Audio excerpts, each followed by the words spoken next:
Let's bring Martin Townsend, former editor of the Sunday Express, my former boss, into the conversation.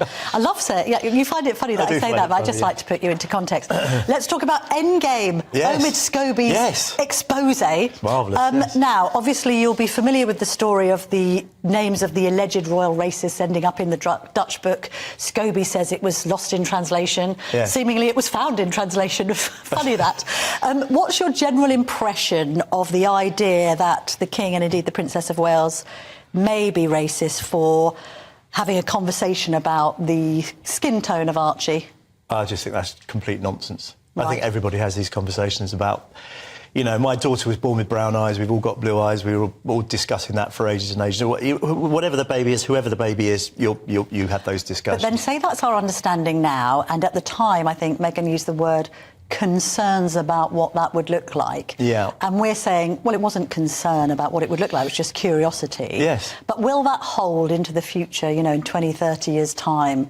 Will young people be reflecting on the King and indeed his daughter-in-law, or both daughter-in-laws, and seeing it in the same light, do you think? Well, you see, this is the danger, isn't it? And I think this is why this is why it is serious, because, you know, these days we know that an innocent remark like that, which most of us would just have in everyday life about a newborn baby, you know, what's the baby going to look like?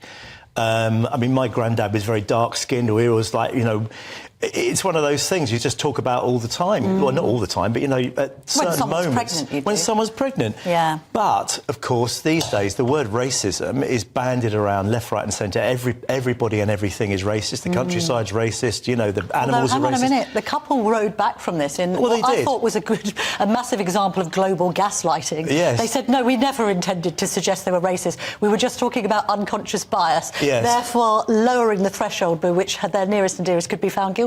Well, yes, unconscious bias that then leads to social engineering. So you're not unconscious bias. No, indeed. I mean, no, I get that. I get that they rode back on that. But the fact of the matter is that word is used. That word is used, actually, that in Omid Scobie's book, I think on page 9 or something, he says there had been racist allegations against the royal family without being specific at that point. What do you make of Bob Seeley, the MP for the Isle of Wight, talking about now stripping the couple of their titles?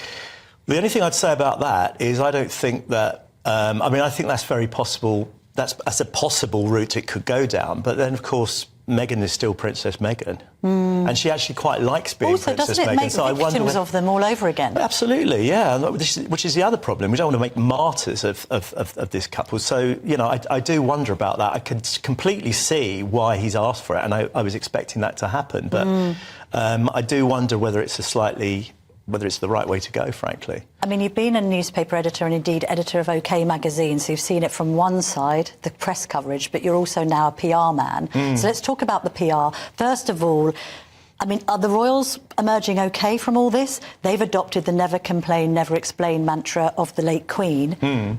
There's talk about them suing. Should they sue? Should they comment? Should they release a statement? What do you reckon? Well, I mean, as I said earlier, I do think essentially they are being labelled as racist. Whether, you know, that's now the way a lot of the public... But William said at the time, we are very much not a racist family. Yes, he did. He made that point. Is that enough? Well, I mean, you know, and here it comes again. Here it comes again. It's in the book. It's been all over the newspapers. I mean, it does look bad for them, even though I don't personally think it is racist in any way, shape or form.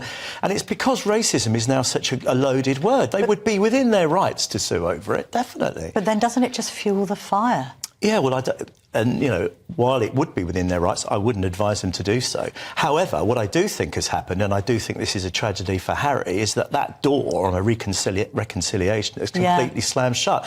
I think you could take away their titles, they could be sued or whatever, which I don't think they would be. I don't think the royal family would take that action. But the fact is that the real problem for Harry is he was trying to reconcile with Charles. He rang him, he showed him pictures of the family and everything else. And suddenly, this information, which clearly, you know, Omid Scobie had in his notebook for years and years. Because if you go to a publisher with a book like Finding Freedom, the first book, the first thing the publisher is going to say is, have you got 2 books? Because if they think the first one is going to be really, you know, fantastic, then they're going to ask, have you got enough material for 2 books? He was familiar with all of Meghan's close associates, presumably had conversations with them all. I expect he's got notebooks full of stuff. Well, also a court case heard that the former head of communications, Jason Knauf, had email exchanges with Meghan about the book and its content. Well, so we know that they collaborated with the first book. Yeah. We've heard nothing from them. Should they release a statement? Should the Sussexes address this and say, if it's the truth, we didn't have anything to do with this book. You know, this bloke's just come out with all this. Well, that's what I think they're weighing up in their minds at the moment, because I think this has taken them by surprise, or certainly that level of information in that book has taken them by surprise. And there's no doubt in my mind that this is basically a publicity stunt. This is how to get sales for the book. This is nothing that's happened has happened by accident. The words didn't jump into a book and jump back out again. You know, they were included in the transcript. Somebody, I think somebody somewhere thought, put it in, take it out, and you sort of had this whole... Well, I wondered whether an early version might have gone to the Dutch, because apparently they like to get their English translation out early, because the Dutch speak English to such a great extent that they sometimes just buy the book in English. Yeah. So the Dutch want their copy out there as soon as possible. Pre-legaled, perhaps. Maybe. I mean, who knows? But I just can't understand how it could have been translated in. But I do think I think this will have been a shock for Harry, and I think he was making moves towards some sort of reconciliation, and I do think that door is now slammed shut. Final question, really briefly. Sussex's reputations right now? I mean, they've not been enhanced by this.